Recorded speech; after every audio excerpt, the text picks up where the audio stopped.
Good evening, everyone, and welcome to Monday Night Lights. I am so excited to be here. My name is Nikki Schmith, and tonight I will be sharing a ton of information on daylily exhibitions. I have titled the presentation for tonight, Exhibitions for the Enthusiast, and I've tried to keep the focus toward those who enjoy seeing daylilies on display, and for those who might consider putting on such a display with their own local clubs in their own communities. But before we get into the presentation and start learning and getting a little bit inspired around daylily shows, I want to tell you a little bit more about me. This is where I am from. My family and I live here, just across the Mississippi River from St. Louis, Missouri, in a quaint little village called Warden, Illinois. We love it here. We moved here in 2011, kind of relocating back home after living a little over a dozen years in the suburbs of Detroit. My husband Steve and I, we have one son, Carter, he's 9, and we have 3 dogs. You see Rocky, the golden retriever, and Floyd, our Boston Terrier. That is hashtag #OhFloyd for those who follow him and his adventures. Since this photo was taken, we have added Lucy, a second Boston Terrier, to the family, so you'll be seeing her in the garden this summer. Most passionately, though, I love to judge daylily shows. I love to clerk at daylily shows. I love to chair putting on accredited daylily shows. I love the policy and the procedure, and I also love to win. This is the first time I won Best in Show with Brookwood Wow. The very next year, I won Best in Show again with the same flower, winning Best in Show in 2012. So today's presentation, I just want to get you excited about show season. It's coming up. The shows are starting to show up on the AHS website. I know your clubs are starting to plan. So sit back and enjoy the show. Thanks for coming. Let me share a little bit of history about daylily shows. In 1940, the American Amaryllis Society, which was the antecedent to the American Hemerocallis Society, they held the first competitive daylily show at the Mead Botanical Garden in Orlando, Florida. Now, 6 years later, a daylily-specific event was planned in Shenandoah, Iowa. Now, if you haven't already read Sidney Edison's wonderful book, A Passion for Daylilies, you must order it right this minute. In it, she shares stories that are colorful and they are brilliantly told. She tells the story of this 1946 event in that book, and it is by far one of my favorite chapters. So during the last 70 years, AHS has really grown the exhibition of daylilies into an entertaining art form. The first official judge's manual was published 15 years after this 1946 event, and revisions have been done every decade since then. And shows have grown from small, concentrated table viewings to grand, colorful events. And unfortunately, some still wonder why daylily shows are important and how they fit into the busy lifestyles of gardeners today. And I think the daylily show appeals to 3 specific groups of daylily enthusiasts, and they're shown here: the daylily growers and the collectors, daylily hybridizers, and then the gardening public. I think these are 3 specific groups of people that enjoy a daylily display or an accredited exhibition show in different ways. A show provides a forum for daylily growers or collectors, and those are people like me. I collect them for my own enjoyment and for sharing with people who come to my garden for tours or sharing during plant sales. People like me, we like to go and see new registrations. We like to compare how things we see on the table compare with how we might grow that same cultivar in our own garden. Shows really encourage me to upgrade my collection, and my wish list grows every time I attend a show. It really encourages growers to seek out things that they might not normally find, and also reacquaint ourselves with older daylilies that we might not have had the opportunity to see before. Lastly, you do get the opportunity to earn AHS medals, rosettes, and ribbons if it is an AHS accredited event, and of course where it is merited by the judges. I think that's how growers and collectors focus on shows. And hybridizers, now this is a group of people who ebb and flow with shows throughout the years. I think it's important for hybridizers to be able to exhibit their new cultivars and show off their seedlings. They can get feedback from judges and from the public in their programs. They can compete for major AHS awards. Having winning cultivars and having winning seedling numbers published in the Daylily Journal and in regional publications is a big deal when exhibitors and collectors start to see your name and your cultivars showing up in that list. That definitely does provide a shopping list for many growers each year. And the awards and honors pages also show those special medal winners such as the Achievement Medal or the Ophelia Taylor. I think the show stimulates public interest in the daylily by really showing the merits of growing daylilies in gardens. It gives the public a close-up look at some of these exhibits, allows them to smell and get closer to flowers, textures, the glistening substances, and they can really see what makes their heart sing when they're looking at these flowers up close.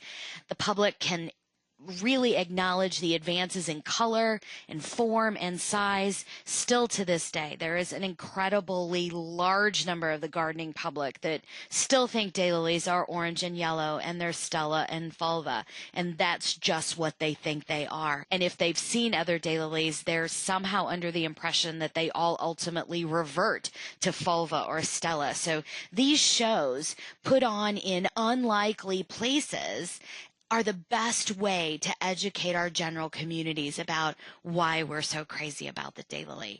It also encourages the youth to grow and hybridize and show daylilies, encourages the public to visit local gardens. You might not snag a daylily addict by just having them visit a show, but you will snag them by having them visit your garden. If your show also shows daylilies in floral arrangements and in designs, the general public is interested in that, and there are many local garden clubs that are also interested in designing and making arrangements that might include daylilies. So lots of entryways for the public to come and touch the show and be involved. Most of all, the show provides a social opportunity during bloom season to reach out to the general public and teach them that daylilies are more than orange and yellow. It's also a great opportunity for club members to learn about judging daylilies and learn about working as a team and learn about putting on an event that touches the community. It's an exceptional opportunity to recruit new club members. I really think this is an important part of educational outreach, and it's an important part of growing our daylily community. Each of the exhibits presented in an accredited AHS exhibition show is judged using an official scale of points. All of the AHS certified judges who judge accredited shows are required to use this scale of points, and I thought it would be helpful during this presentation if I talked about that 100-point scale for a few minutes for both registered cultivars and for seedlings. When I first started exhibiting daylilies, it was really important for me, and it was helpful for me to study this scale of points and understand how the breakdown occurred. I made a couple of visual tools for me to evaluate the flowers as I selected them from my collection to take to the show, and it also helped me in my studies becoming a certified judge and then ultimately now teaching other folks how to become exhibition judges. This is the scale of points that judges are taught to use, and there are two scales. For this purpose, we're going to be talking about onscape exhibits. And there are two scales for onscape exhibits. One for onscape registered cultivars, which you see in the middle column here, and a second scale is for onscape seedlings, and that's shown on the right. Now, if I look on that scale on the left, I see that the flower itself basically counts for 50 points. And then I get another 35 points for the scape, and then 15 points are reserved for condition and grooming.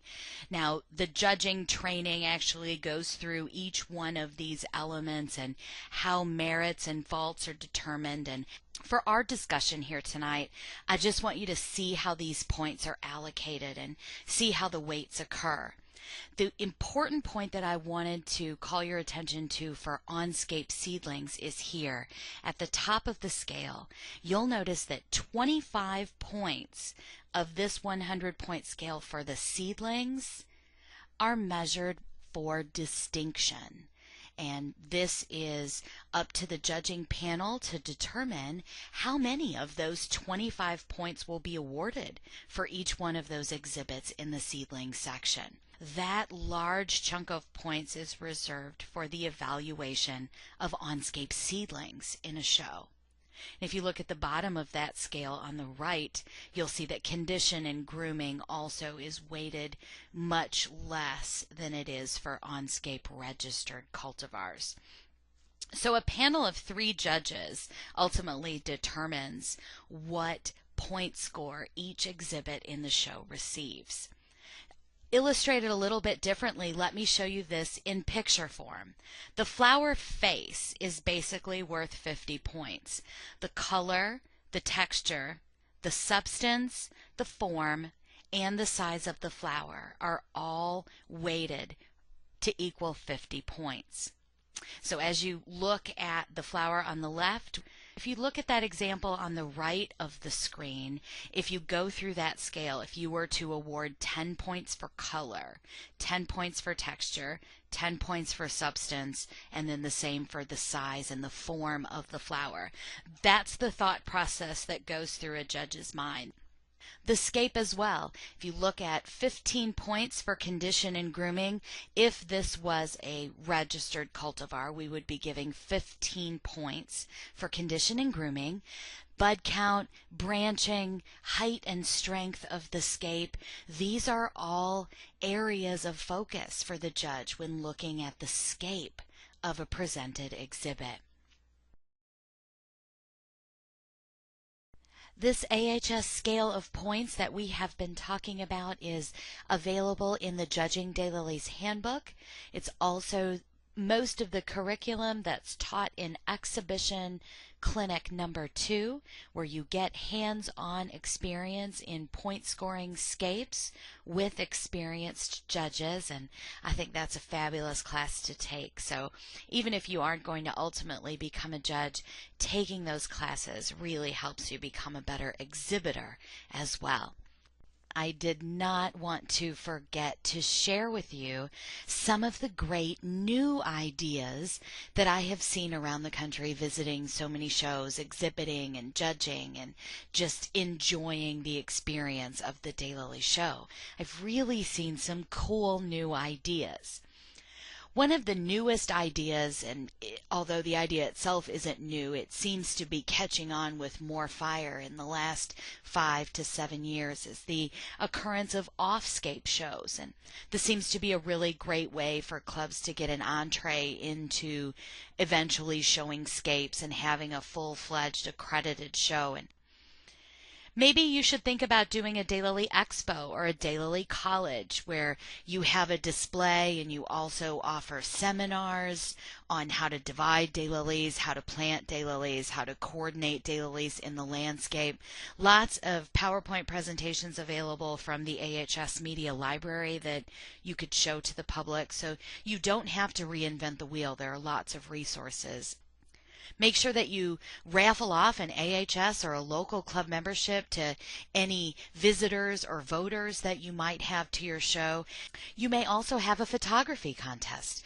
Lots of interesting ways that you can use daylilies in the landscape, individual blooms, a clump shot, daylilies with people, daylilies with animals, daylilies and the sunset. You could have lots of different categories that would be really fun.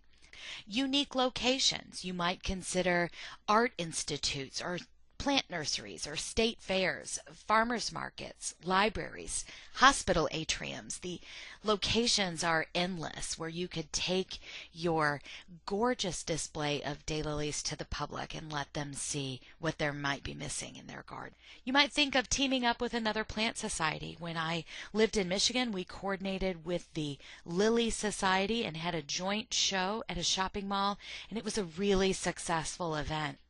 Some other new ideas: teaming up with a local daylily club. Different than teaming up with another local plant society. There's no reason you can't team up with another daylily club. I know there are clubs in the Atlanta area that do this very successfully every year. You might also have the show in conjunction with a bigger event.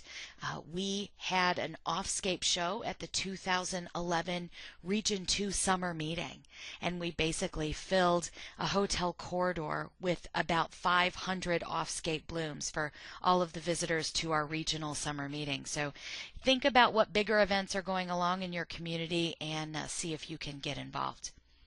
You might hold judges training clinics as a reason to have a show. Many instructors are also judges.